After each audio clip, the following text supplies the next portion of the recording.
What is going on, everybody? It's your boy Abdullah here, coming at you with another video for the channel, and welcome back to the DMV SportsZone. And then today, guys, I'm joined by a special guest, Ed Oliver, host of the Lockdown Wizards podcast. Ed, how you doing today, man? Feeling good, man. Opening night for the Wizards. I'm excited. I can't wait. Hopefully not another mid-year for the Wizards. But let's dive right in. We got to talk about what was your biggest takeaway for the Wiz this preseason? Rui, man. I thought Rui really stood out. He looked really aggressive. He dominated games. The Knicks game, he got triple team. He had 20 points and 8 boards. The Japan showcase, I thought he played well in those 2 games. The Hornets game, he played well. So I was impressed with him. I mean, it's a contract year for him, and they didn't give him an extension. So, it could be, he could be getting big money this all season. We'll see, maybe around, $18, $17 million per year. So we'll see. But they just has a lot of guys out in and out. Brad missed a couple games with health and safety protocols. He missed 1 game. Porzingis missed the last game. Denny didn't play at all. So we just didn't get to see some guys. But the Knicks game was bad. I'm not gonna lie to you. They got their butts kicked in that first quarter. They made Mitchell Robinson look like Shaq out there. So that was a little concerning. So I did see some of the mistakes or some of the bad that I saw from last year too. But I'm excited to see what Porzingis can do this year. Definitely. You talked about it. This is the next question. Did they make the right decision of not extending Rui yet? It could come back to hurt him because I know a couple years ago, Otto Porter, they didn't extend him, and then next thing you know, he has a good season, and then they got caught because the Nets offered a max deal. They matched that deal. I don't think Rui will get a max deal or anything like that, but another team could, offer a good contract to Rui, and you might lose a good player, or you may overpay because you want to bring him back. So it's a tough situation. I wish they could have got a deal done. You saw other guys got extensions like Brandon Clark, who he played with at Gonzaga. He got an extension. DeAndre Hunter got an extension. Jordan Poole, got an extension. He got a big extension, so a contract extension. So, but Rui, I think you can see it both ways. I think they just want to see more from him because he missed so many games last year because of personal reasons. And then Kuzma, they might have to make a decision between Kuz and Rui. So it's a tough decision that Tommy Shepard had to make. So going back to the team, what is your projected starting 5 for tip-off today? For me, of course, Monte is going to start. Brad's going to start. I think Will Barton's going to start at the 3. I think Kuzma's going to start at the 4. Porzingis is going to start at the 5. I think the only wild card position is that 3 spot. We just don't know because Wes hasn't said it. It could be Barton. It could be Denny. It could be Rui. I think Wes is going to start Barton because, he coached him at Denver with the Nuggets. So I think it's kind of like a Ron Rivera with the Panthers kind of thing where, he's bringing him guys that he's familiar with. So he's going to start Will Barton. Rui, I would love to see Rui start, but I think Rui would be good off the bench too because he can score. And Denny could start too because of his defense, and we need defense badly. And Denny's probably our best perimeter defenders. Talking about Johnny Davis, a lot of people give him a hard time in the summer league, and even if a few people in the preseason. What are your expectations for him for his rookie year, this upcoming season?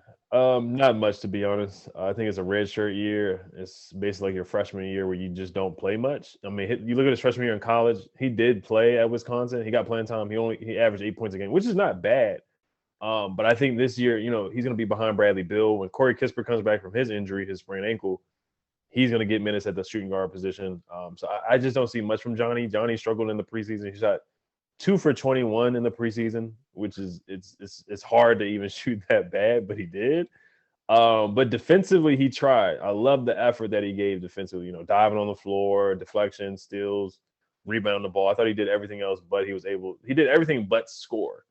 They're trying to play him a point guard, but I do think, honestly, I think some games in the G League will help him out. But this year, I don't see much playing time for him. I see maybe a guy that might get in like right before halftime with 2 minutes left. They'll throw him in a game, or right when the first quarter is about to end with like 2 minutes left in the first quarter, or if Brad gets in foul trouble, somebody's injured, something like that. I think that's where he can get minutes. But I think it's going to be a slow process for him. So I would take it slow with him this rookie season. You talked about defense, something very much needed in Washington. Do you think defensively the Wizards will improve in year 2 with Wes Unseld Jr. as head coach? I think they will. They actually regressed. They were worse defensively than they were with Scott Brooks. Statistically, they were ranked 20th in defensive ranking under Scott Brooks that Russell Westbrook year. And then the next year, they ranked 25th in defensive efficiency. So they actually got worse under West. But I think they will be better defensively this year. DeLon Wright is going to help with that. I think Danny's going to help with that. I think Monte Morris is a solid defender. Will Barnes is a solid defender. So I don't think there'll be an elite defensive. Porzingis can help with that too, with his shot blocking too. But I think they'll be middle of the pack defensively. I have never seen a lockdown Wizards team. Maybe that one year with John Wall, they had a really good defensive team. Other than that, they've been a team that just rolls the ball out. We'll see some games where they get to like 115, 120, something like that. But yeah, I don't really see. I see them like marginally improving. I would say maybe from 25 to moving from 25 to 15 is actually really good. So if they do that would be a huge accomplishment. I mean, like Bradley Beal always says, they can't guard a parked car. So just be able to guard a parked car would help this year for sure. Yeah, I agree, definitely.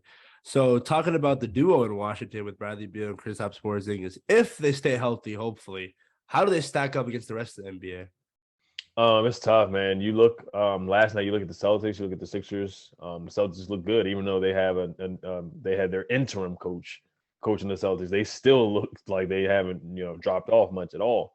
The Sixers, even though they lost, they still have Joel Embiid, of course. Maxey is going to take a leap. But I'm just pulling up the standings because I always forget like who else is in the East. There's just so many teams, of course.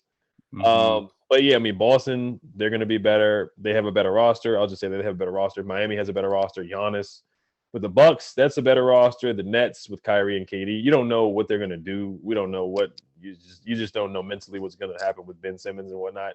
Same thing with Kyrie. They have a better roster. The Raptors have a better roster. Cleveland with Donovan Mitchell, they have a better roster. Atlanta with DeJounte Murray, they added him, so they have a better roster. The Bulls, so I probably named at least 8 teams that just have better rosters on paper than the Wizards. So I would say around that playing range.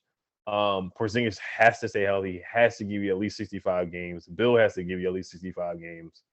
So I see playing range, or maybe that one team that's out of it, like the 11. They could finish anywhere between 8 and 11. I have them in the plan at like that 10th spot, that last playing spot. Getting in the play-in.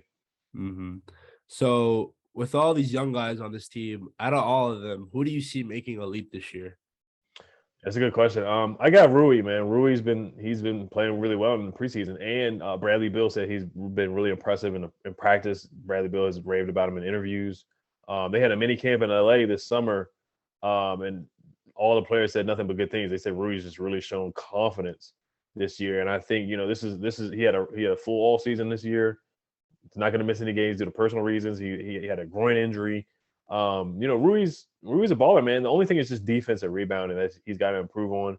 Of course, Denny had a good offseason this year too in Eurobasket. I thought he had a couple really good. He had a 25-point game. He had a 23-point, 15 rebound game. I want to say it was against the Netherlands, where he was really impressive for Israel this summer. Kispert, I wouldn't say him, but I think he's gonna have a solid season. But I wouldn't say Kispert. So really, it's between those 3 young guys, and I got Rui making the biggest leap because it's a contract year too. So I think Rui, he's thinking about that money, and you can tell. Yeah, we've been banking on it for a while, so hopefully it's finally the year. But now we're gonna talk about Kyle Kuzma. Probably haven't talked about him yet. Do you think he's gonna level up to an all-star this year? I love Kuz, man. I love everything he does. Even the pink sweater and everything. But I don't think he will make an all-star game. That's a good question. I don't think he'll make an all-star game, but I think he'll be very serviceable. I think he's going to be really good. Last year, 17 points a game, 8 boards a game, had a triple-double, was clutch, was super clutch for this team. Hit some big shots, some game winners. But I don't see him making the all-star team. I see him just being a really good player for the Wizards, a really good starter, a guy who can fill it up. He's just got to be more consistent. We see some games where he's had some really good shooting nights, and then he's had some rough shooting nights. And we got to see if he can do it with Brad and Porzingis on the floor at the same time. Is he going to get enough shots? Brad out there getting shots, Porzingis getting shots. So I don't see him getting the all-star. I don't see him being an all-star this year because I don't see enough shots for him in the offense. But I see him having a good year though. I could see like 15 points a game. Definitely.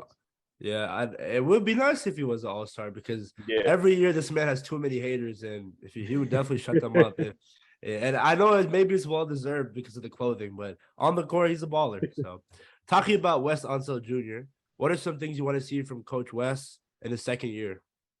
Definitely adjustments because I think sometimes he'll stick to people say his note cards. Like he won't switch it up. Like last year, I thought he should have benched Spencer Dinwiddie like way before the trade deadline. Not even bench, but just make him come off the bench. And I know that would have been hard to do that because they just paid him over the off season. But I just feel I don't know if he has full control. Like last year, they were showcasing Montrezl Harrell and Thomas Bryant, and he benched Daniel Gafford. I wasn't a fan of him benching Daniel Gafford. The Clippers lost. We were up by 35. That was a game where I thought he should have benched Spencer Dinwiddie and not be too loyal to veterans. You know, I know Will and Monte Morris are Nuggets guys, but if you do have if Denny's playing well, put Denny in it. Give him more minutes. You know, if he's starting over Barton, you know, start the best guy, Rui, Denny, whoever has the hot hand, let those guys play. He's got to get guys to buy in defensively. Last year there were some locker room issues and problems. You know, KCP got punched by Montrezl Harrell. Denny and Davies had a fight. So I mean, every team has fights. As you saw, the Warriors just had a fight too. So no team just doesn't have fights. But I do want to see him be a leader of men and control the locker room a little bit better than what he did last year and define roles for guys. I think that was something last year that a lot of guys were just, you know, butting heads because everybody wanted shots for themselves. Dinwiddie didn't know his role. So being more vocal as a leader and transparent with his players, let them know their roles. So and simplifying the offense next year, this season too. So there's definitely some improvement. But I thought West did a good job developing some of the guys. Denny got better last year. Rui got better shooting the three last year. So there's some things that Wes Unseld Jr. did do positively that he can definitely build on for sure. Corey Kispert, I thought he got better as the season went along too. Definitely. Hopefully, you see a good improvement on both sides of the ball. But lastly, your record prediction and records seeding for the Wizards. The East is tougher, like we said. Is it really playoffs or bust this year for Coach Wes Unseld Jr.? I don't think it should be because the roster is just not better than the rest of the East. Honestly, I can see 39 and 43. I can see 41 and 41. I can see 43 and 39. I'm going with 40 and 42 right now. I think they make the 10th spot in the plan. Honestly, it wouldn't be bad if they lost. And, you know, I know a lot of people hate tanking, but if they do end up in that range, of course, there's Victor Wanyama. I'm probably butchering his name. There's Scoot Henderson. There's so many good young guys coming in the draft this year. So, but I got him 40 and 42, making the 10th seed, making a plan. Same for me as well. But that's the problem, man, with the Wizards. They never tank, and now that they paid Bradley Beal this much money, it's like middle of the pack as always, or at most average, or most of the time below average. So it's very frustrating. But hopefully they can turn things around this year. But who knows, man. But thanks again, Ed, for hopping on the DMV Sports Zone. Thank you guys for watching. Ed, before we head out, would you like to plug in all your podcasts? Oh yeah, definitely check me out on Locked On Wizards. We post 5 days a week every night, so we're gonna be posting tonight after the game. And definitely my Commanders YouTube. You can just type in Ed Oliver Commanders. I post every time they make a move or they have a game or they win or lose or draw. I'm posting something. Definitely. Thanks again, Ed. Definitely one of the best DC YouTubers out there. So make sure to check out his stuff. That being said, guys, thank you guys for watching. Please make sure to like, comment, subscribe, and we're out. Peace.